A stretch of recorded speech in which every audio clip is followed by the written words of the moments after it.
Okay, welcome back, and we are finishing hopefully today our door. Now, without further ado, I will explain what kind of materials I have. Still the same palette as before, not new. Couple of kitchen towels, 2 white brushes, scrap paper to test swatches color before we do anything, and I will be using only 2 brushes today. The only difference in them is the size. One of them is number 8, this one, a little bit smaller for the smaller areas, and number 10 for little bigger, for bigger areas. They all synthetic, imitation of sable, different companies, but that is from Art Age. This one is Halbane. They are usually harder, stiffer than say squirrel brushes, and that will allow me to make very distinctive like stains of paint, and it has more say better control over moist. I mean, like, it takes less water in it. So, and this is important because we don't want our mix be too wet. That's important. Okay, so let's start. Now, where is my picture? Picture is here. I will begin with this patch of exposed stonework. Color is gray violet. Okay, it's very easy to see that. The only thing is, because to reproduce this natural patchy texture, I need to reproduce this changes of the color within this little area. And what happens here, if we have our original color, so I name it, it's gray violet, say, I took it from here, read it from there. And what happens to the color, it changes. The only thing we need to understand how it changes. And normally any color will change only in couple of directions. Now I'll explain. So if I mix original color again with my phthalo blue and tiny bit of orange to make it grayish, like that, like this, I like that. Test it, you can see gray violet, and now it could be little bit more warmer or colder. So this is the changes that happen to this color, which means if I add more orange, it will become more brownish, warmer direction, and if I add more blue, it will be colder, changes in this direction. So basically we need every swatch from this range of the color. There could be like hundreds of different shades of the color, and I will paint it here in a specific way. What I need to do now, I will wash my brush, wipe it, it has to be dry, and I will be using only paint available on my palette. I don't grab any water anymore for this purpose. For the reason being, these stains I'm going to be applying, they're supposed to be nearly dry. This is how it looks. Like, I'll grab a little bit of this shade and I paint small patch here. Then I grab something from this end and paint next to it. The thing is, they're not supposed to be blending, they're supposed to be separate. If they are like too wet, I can paint them in different locations and then go back like this.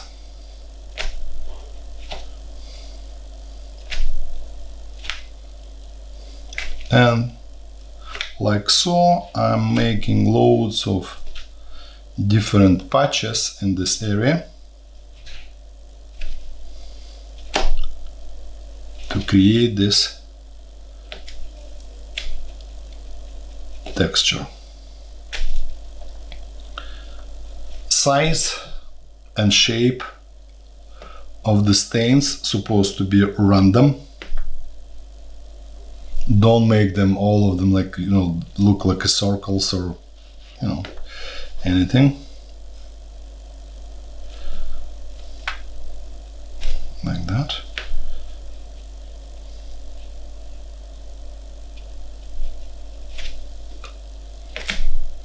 And finishing our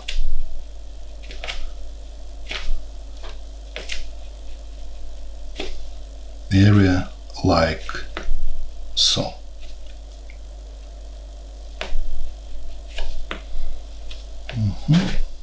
So I consult with the picture all the time, with the reference. Also important thing, not to leave any blanks at the moment. There could be some overlaps between the stains. It's okay, even better. It will create even more realistically looking texture.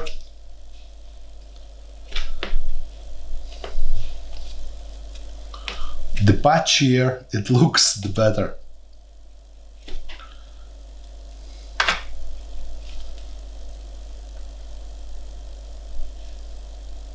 Like that.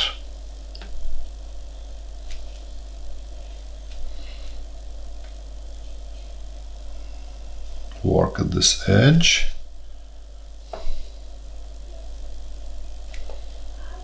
If you run out of paint for some reason, mix it again and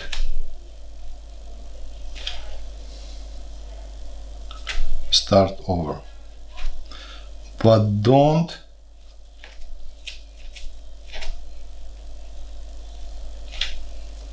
bring any water to the palette to keep your consistency of the paint same all the time.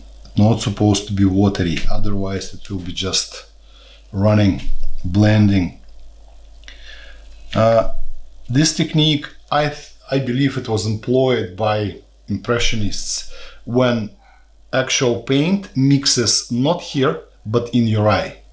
Okay, that creates an illusion of something more natural, more aesthetically kind of more pleasant to your eye. Okay, so now we have created, as you can see, it practically ready the stone texture. When it dries, I will mix a darker variation of the paint and I will do all these dark areas between the stones. And as you can see, if I even go around the existing stains or spots, it will resemble exactly the same texture of exposed stonework like here. So that is technique we're gonna use all around the place. We will be working on each like area separately, and step by step we will build this and your picture will be ready in no time. Okay, let's continue. In exactly the same way we will do this patch here.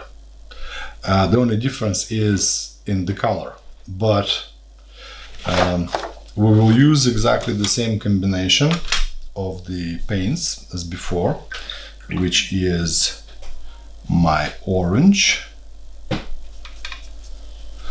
because it's a pretty big piece to work on. I need to make more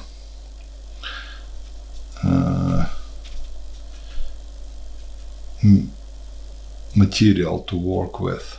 Okay, so that is pretty orange. I'm starting to add my blue paint phthalo blue until it gets dark brown, something like this. Let's try.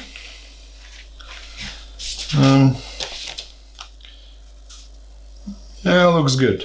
Okay, same as before. That tone, that shade will change more to the warm side and cold side. To make it warmer, I will add more orange, extending this to that, and more blue to make it colder. But I need it, and I will have few different shades of the brown. Washing the brush, completely drying this, and from now on using only whatever is on the palette. See, let's do it this way, like that, and here we go.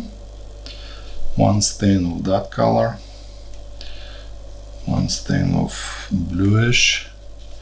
I will make bigger stains in size. Something tells me I need more orangey. At this moment I will never bother about the lighter areas because I'm gonna eliminate them at later stage. So everything here will be painted in these manner, but to make our life easier, just to make those stains bigger. All we need to achieve is patchy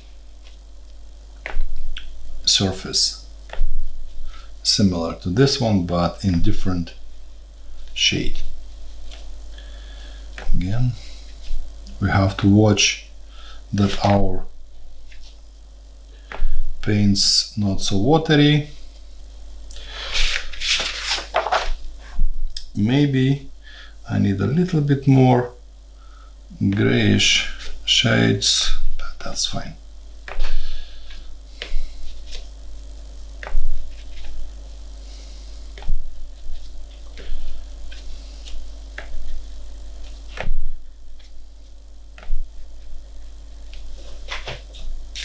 When this, the whole patch is done now, it represents the mid-tone of the whole thing here, right?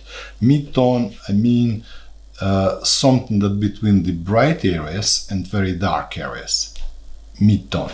Now what I would like to do is to expose lighter areas here, the highest like points of the stones. To do that, I will slightly wet my brush, and it's not supposed to be like soaking wet. And where I think this light place is supposed to go, I just will erase top coat of paint with the, to expose the underlaying. I'm just washing off this thing here like that, exposing the underlaying lighter coat of the paint like this. I'm doing that one here.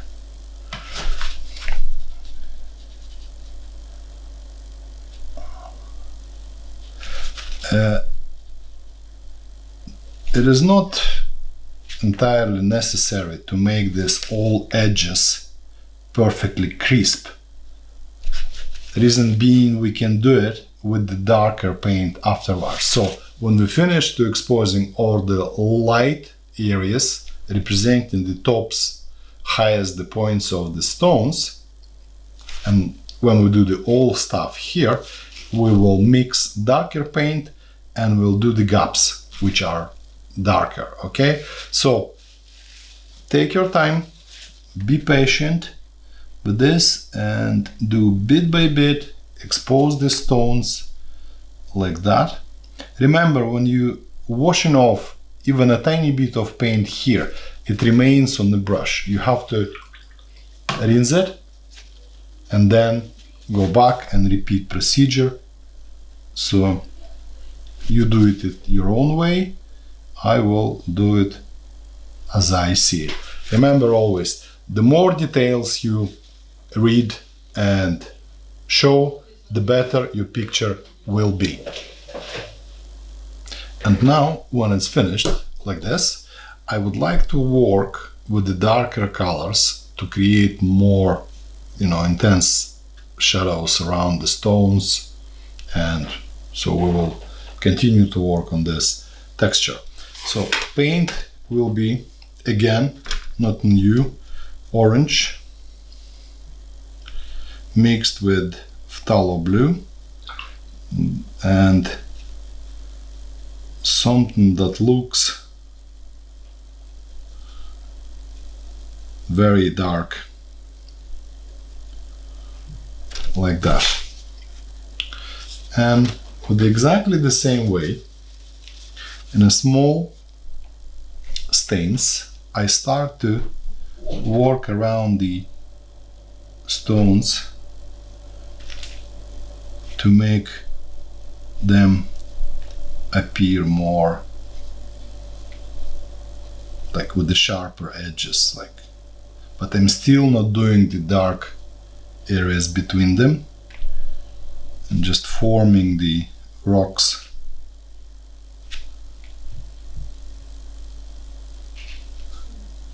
Also, it might take some time, so again, be patient. Try to look for each stone and form individual pieces like that. Okay, so I will do it myself and you do it in your own way, that as you can see it, and then we will see what happens at the end. Okay.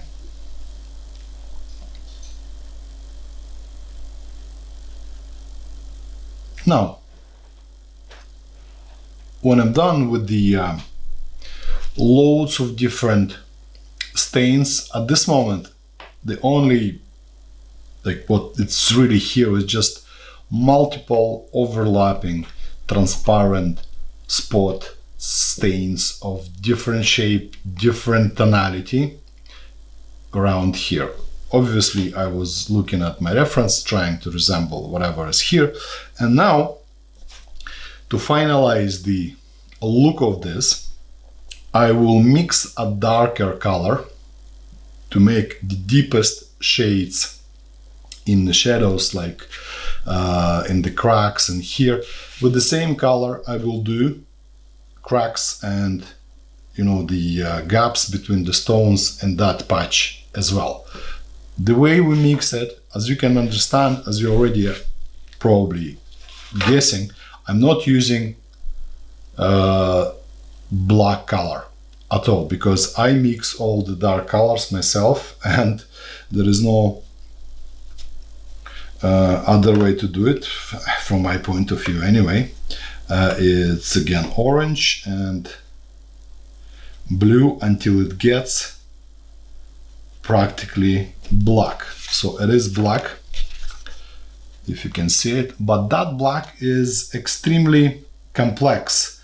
It has in the same time it has brownish notes in it and also violetish gray.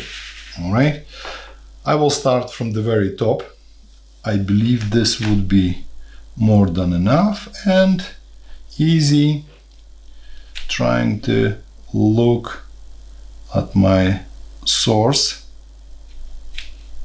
I'm making this cracks. Basically what I'm doing, I'm just outlining the spots and stains that I have already created, trying to reproduce this appearance.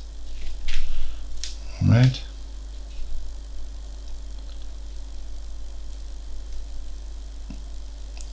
Like that. Okay.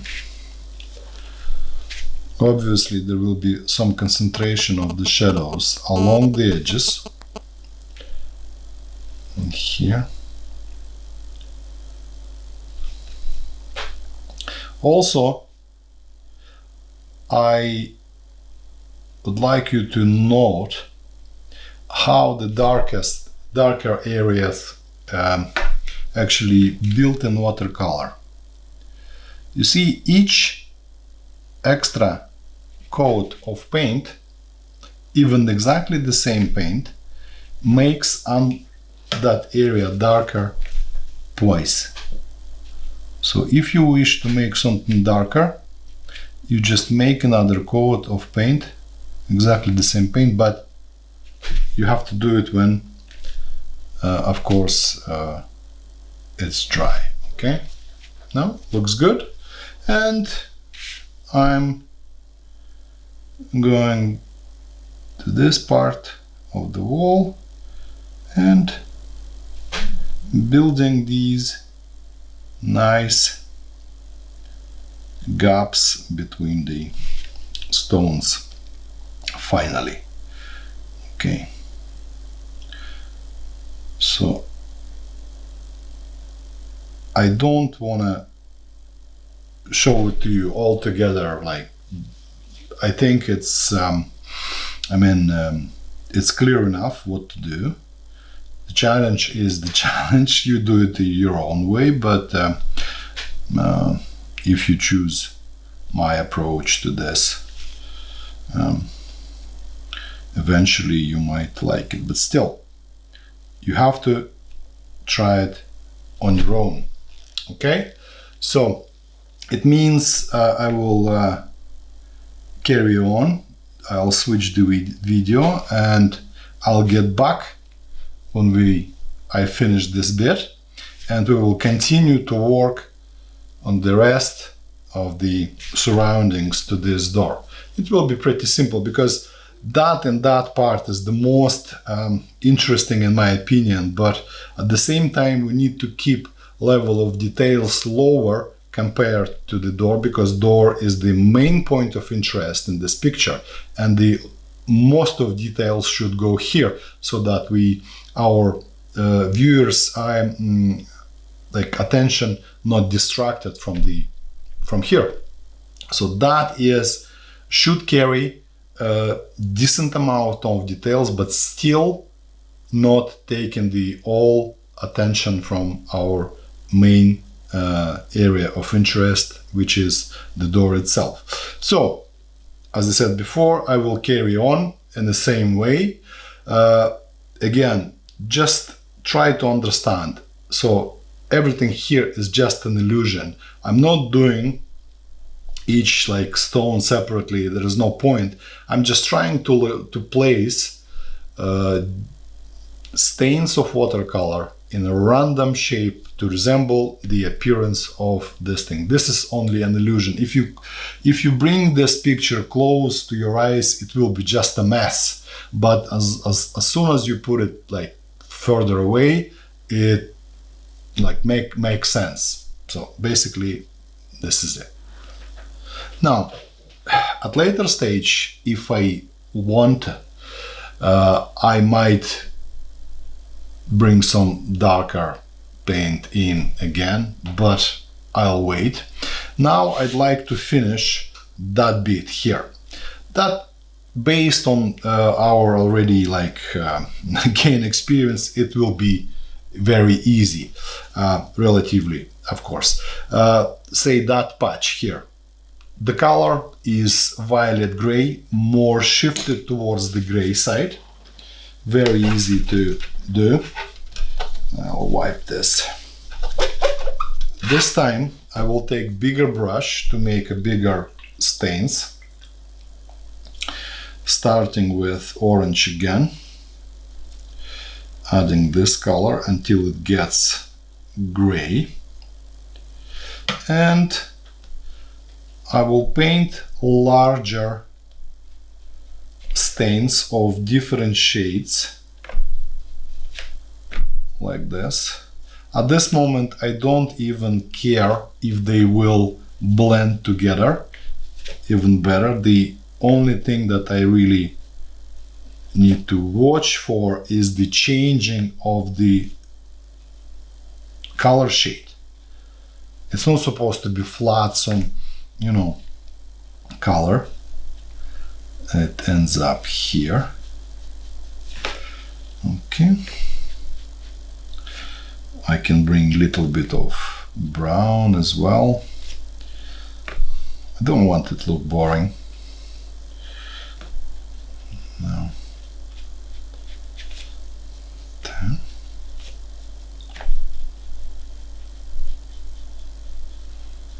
Okay.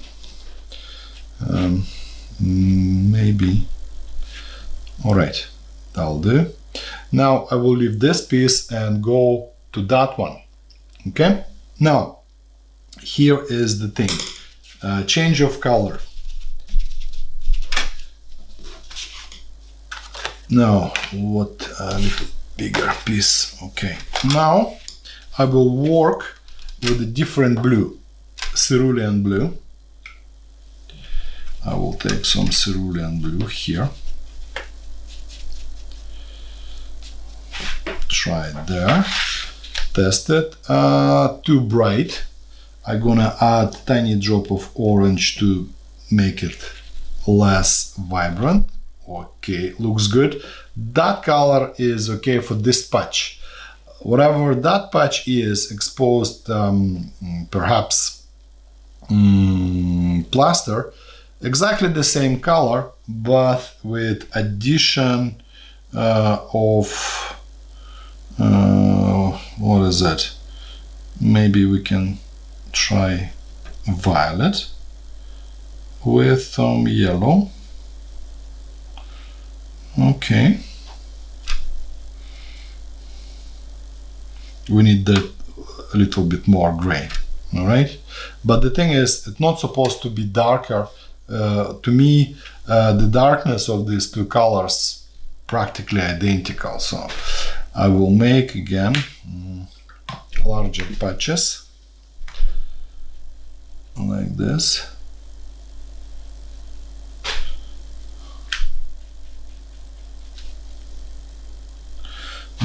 I'll go back to my normal brush.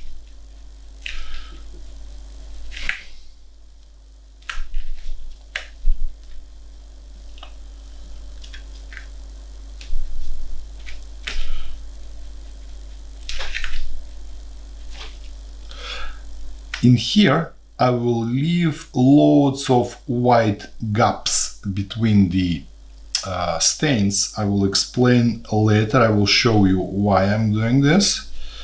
I'm just trying to think a little bit ahead. Okay.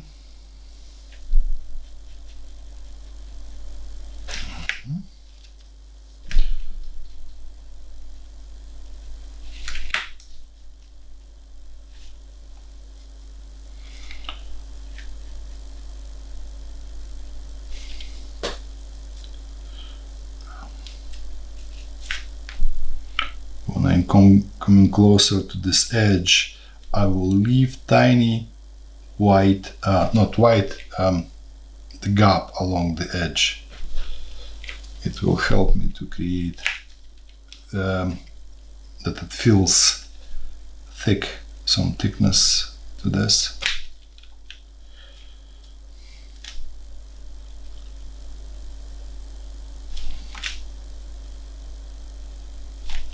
Okay. Now I'm run out of paint. I'm gonna mix more. So loads of cerulean blue in here, like that, and cerulean there to mix it with orange to make it gray. Two different paints based on one color, just a different amount of orange in it. And I continue to... I will also paint around this patch like this. We'll leave it. Changing the shades, making my patches look rough, leaving loads of white gaps. These white gaps at later stage become this imperfections, little holes, potholes in this thing. I'll show you how to do it. Okay. Tiny extra bit of blue there. As you can understand, I'm not trying to be absolutely, I'm not trying to copy perfectly what I see. I just using picture as a reference and as a reference in general. That's all. There is no point. As it goes this way, you can see plaster gets more faded, so we need more kind of blue-orange bit in there, so that it appears more grayish, like that. Now, as you can see, fades gets lighter. To get watercolor lighter, we need to water it down.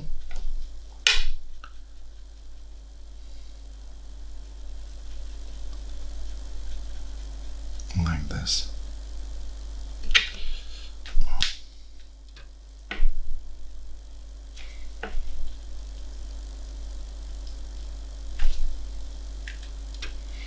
Maybe tiny drops of blue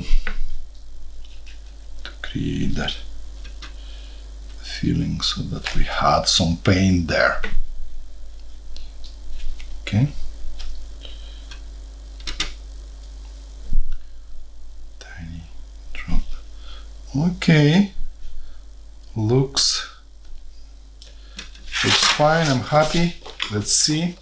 So I'm also trying to keep general contrast of the picture, which is, from my point of view, is very, very important. Your color could be off.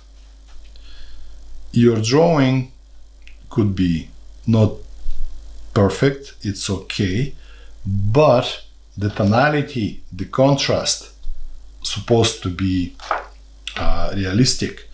And if you manage to get your contrast right, your picture always will look as it intended to look. Okay.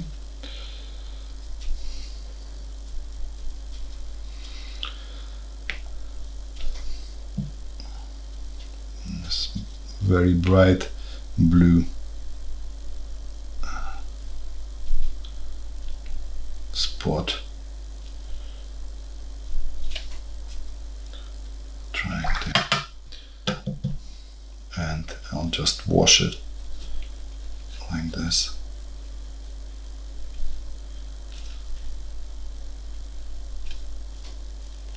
Maybe a couple of drops like this will do. Okay, I will leave it at the moment as it is. I will leave it to dry, because I'm gonna do a couple of things again around this corner. Okay, as soon as it dries, I will get back to this. Now, well, where all this area is dry enough, I can continue to work on the improving the appearance of this. Basically, I'm gonna add a couple of more layers of exactly the same colors, maybe a little bit off, just to increase the feeling of this patchiness and roughness. Again, as always, I work only with the combination of orange and phthalo blue in different proportions when my color changes from black to some brownish shade. Well, I want to make, because there is loads of cracks here, I will try to make this look like it's patchy. Okay.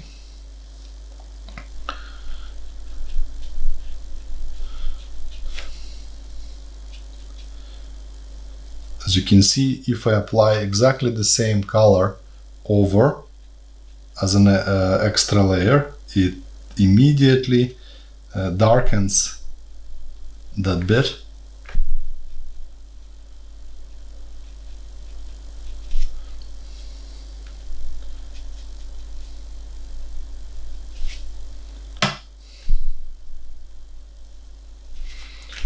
So I'm not doing this very dark, so it just watery stains. I have to make sure that everything that belongs to underlaying coats clearly visible and shining through. Watercolor supposed to be transparent. Okay, some different imperfections here.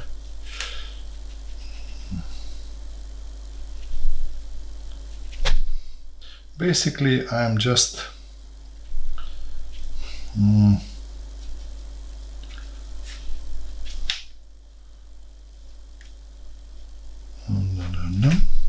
maybe draw there and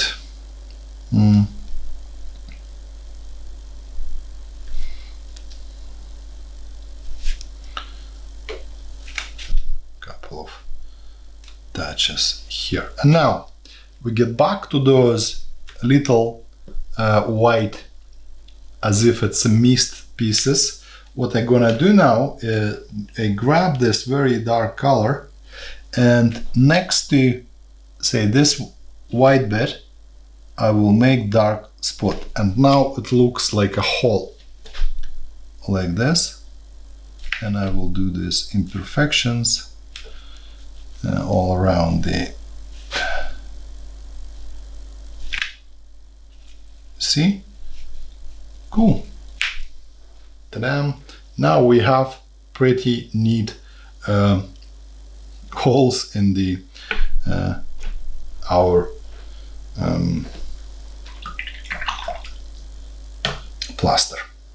It will get brighter. If you think it's too dark, I can dry my brush and maybe just work it again, remove excessive, and this patch needs a little bit darkening along the edge to create an illusion that it's separate from it. Okay, looks fine. Basically, I believe you get the idea how to work with all the plaster and stuff, and let's do it this way.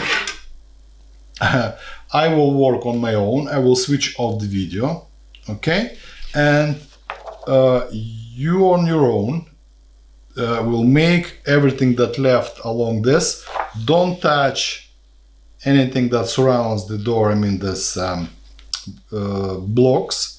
And when we finish all the stuff surrounding, then we talk about the how to do the blocks, and then how to do edge timber, and you know, so very, very close to finish.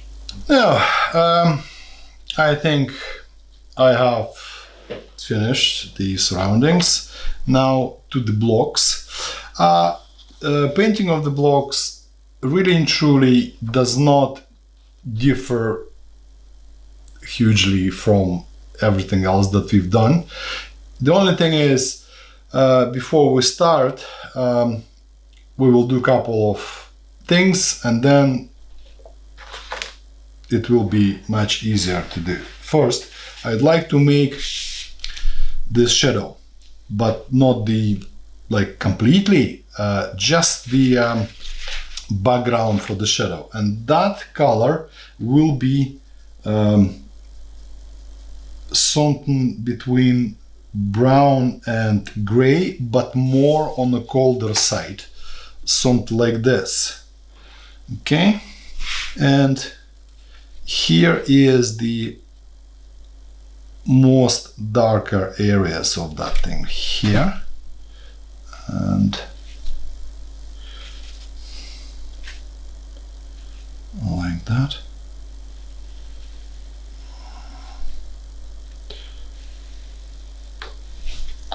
And I'd like to have it faded slightly towards this side.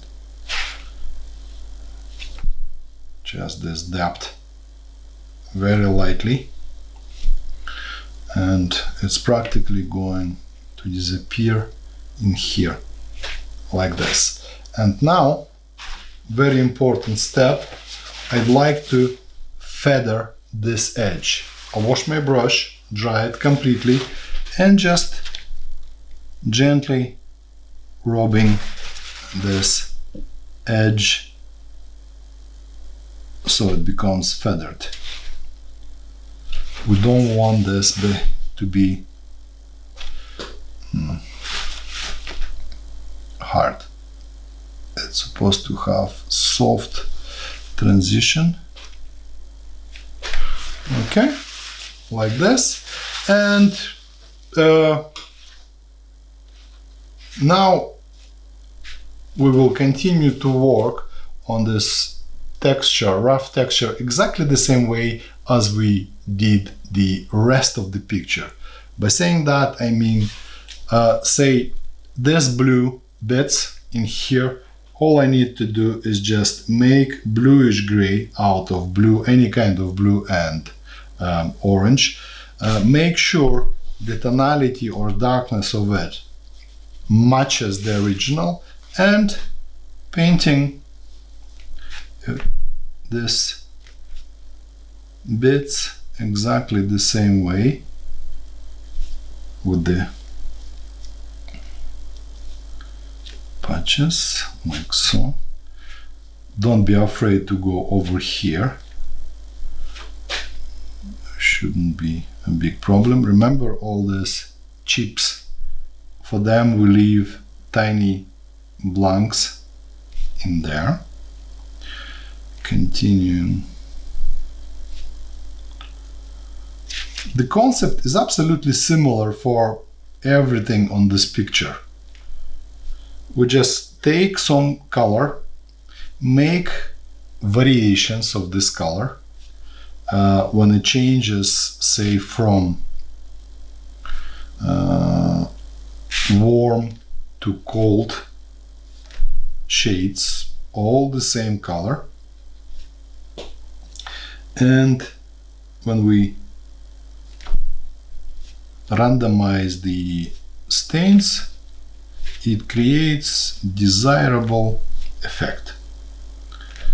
I see this kind of darker patch here, like this.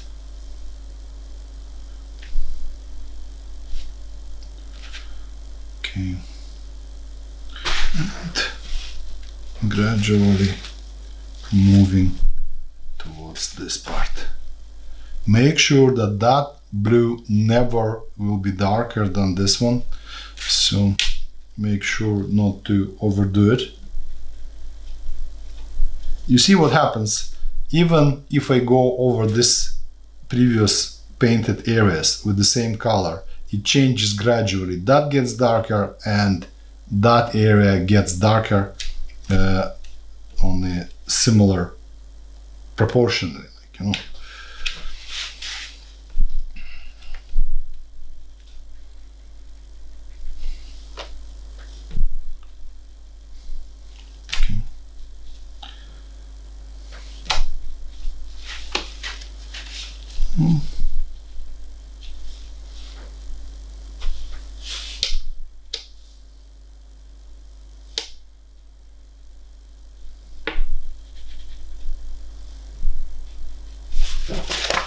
Yes, and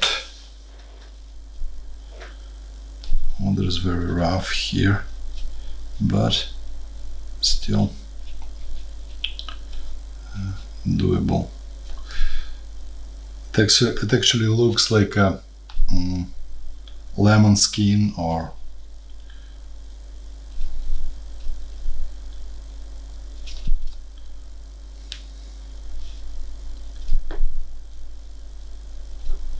what I'm gonna do at later stage when I finish this bits like that, I will add some tiny accents with the darker paint that creates feel of chips or depths. Obviously we need to create darkness and these brownish bits. That also.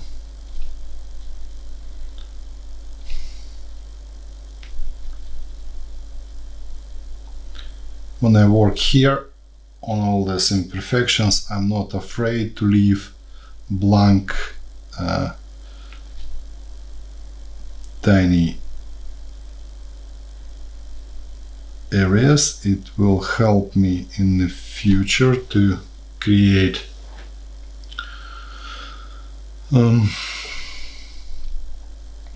all these imperfections within.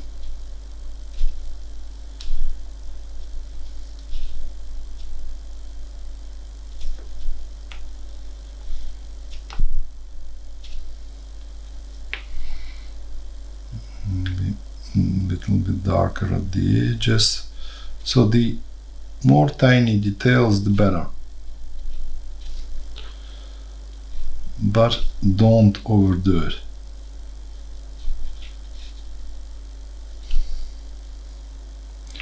There's some architectural details, gaps between the stones.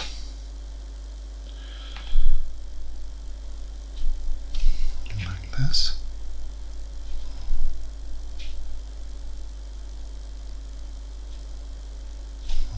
Like that.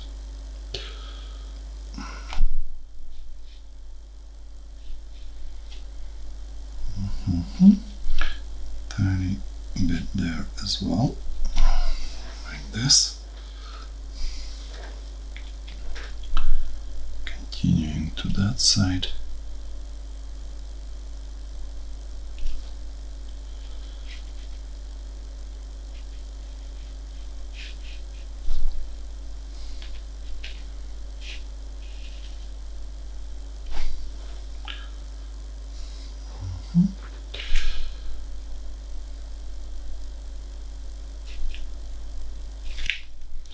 There is a shadow along here.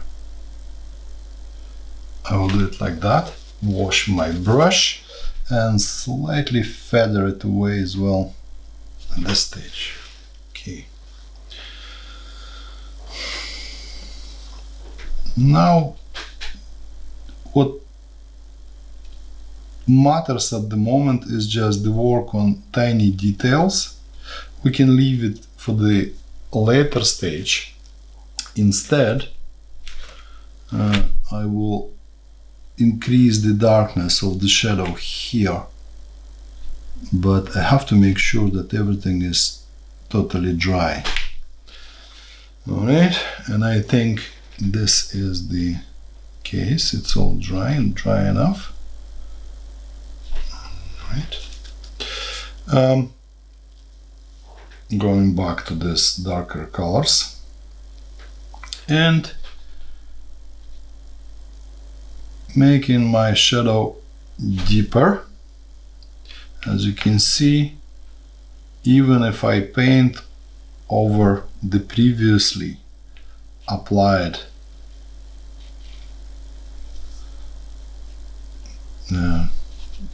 bits of paint, it's still transparent, and if something happens to it, we can always come back to that and fix this. Now, last thing, you see this shadow here, it actually lighter there, but when it's the rounded corner here, it's darker. So I'm gonna mix a little bit of darker paint and go there like this to increase the darkness of this edge.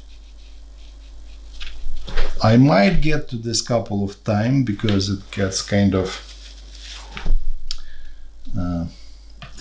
the effect disappears because of the paint is wet.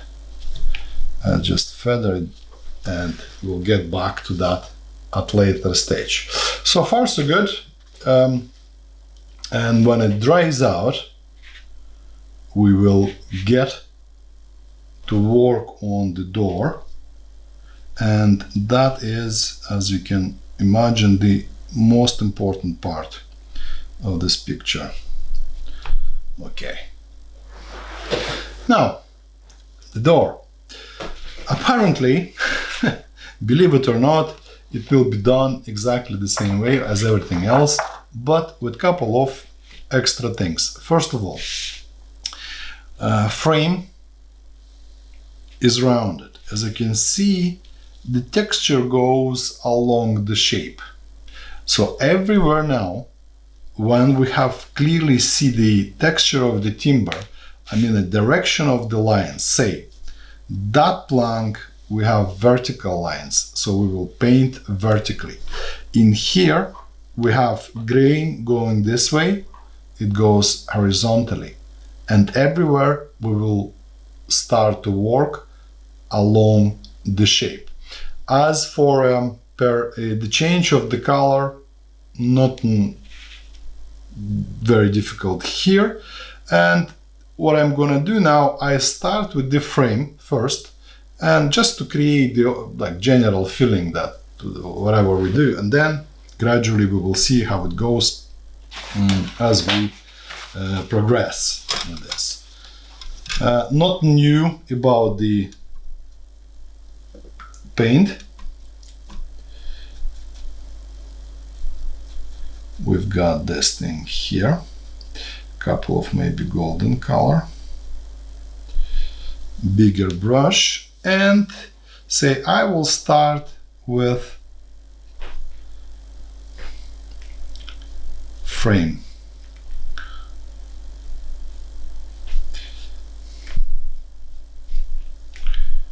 Constantly blending in different colors, but trying to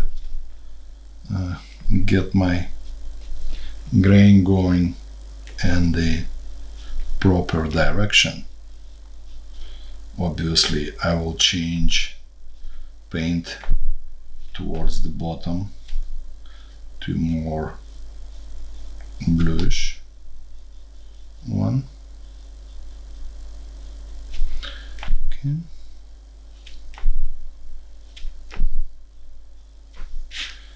And continue.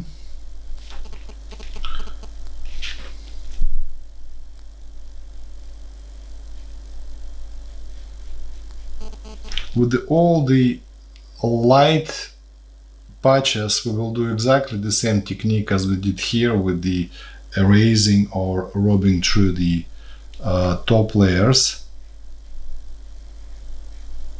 The thing is, the first layer of the watercolor, when you work with the cotton paper, is always permanent. But everything else that goes on the top of it could be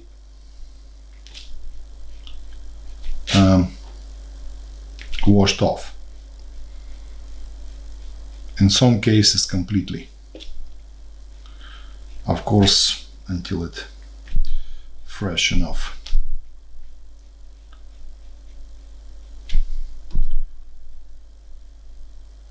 Okay. Doesn't matter which way you go.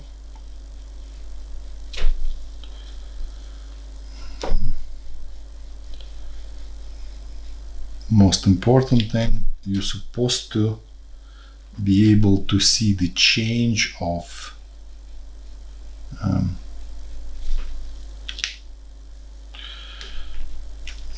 grain. Oh, not the grain, sorry. The shade from the golden brown towards the gray bluish paint. Here our thing goes like that.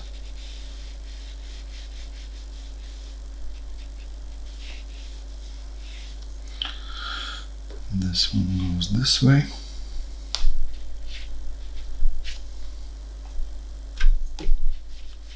This is very initial steps.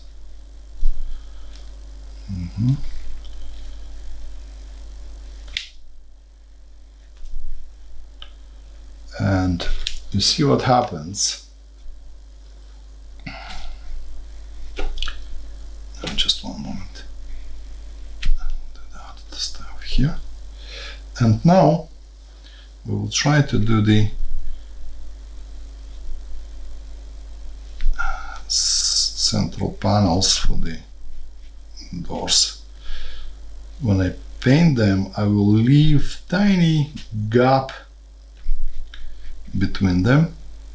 It will be used at later stage to create this.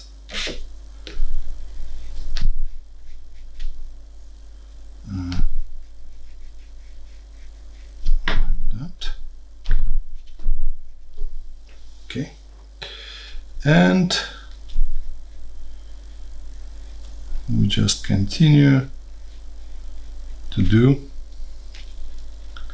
this strange build-up of layers.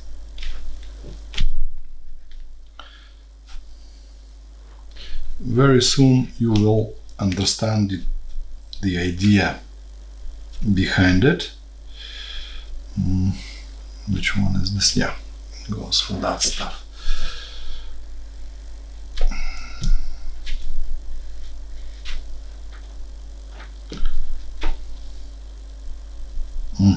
Too much. Mistakes were made. Okay. No, works fine. And brown.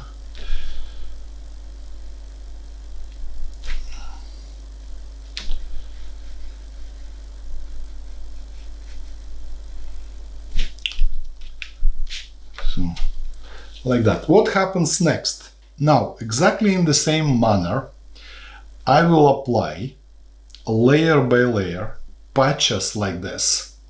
And as you can see, when they overlaps, it will create darker spots. So when you go like nearly like give yourself just a go, do whatever you want. The only thing is, watch the direction of the grain. So basically when you're working on the frame, you always will be applying your strokes this way. In here, horizontally, vertically, and boom, boom, boom, maybe 3, 4, 5 times.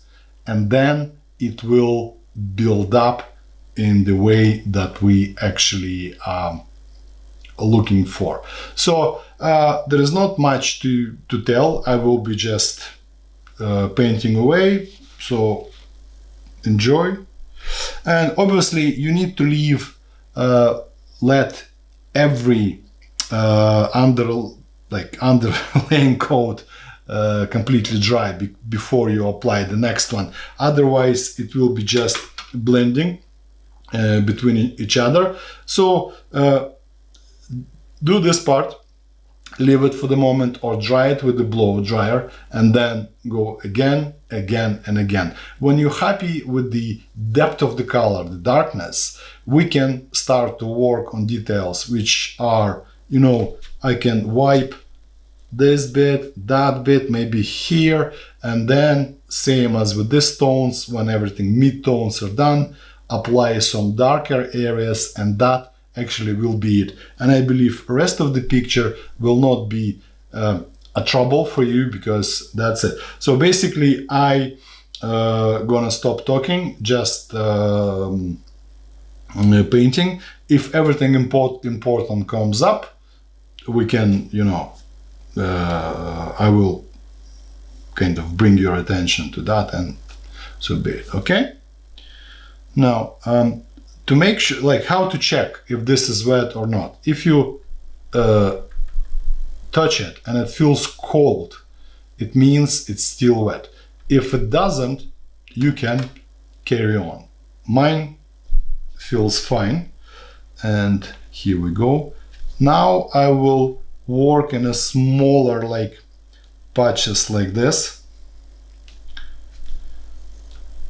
basically to concentrate on the texture now.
Well, actually we can keep working, like there is no end to this process, but I would say I will stop. I'm pretty happy for this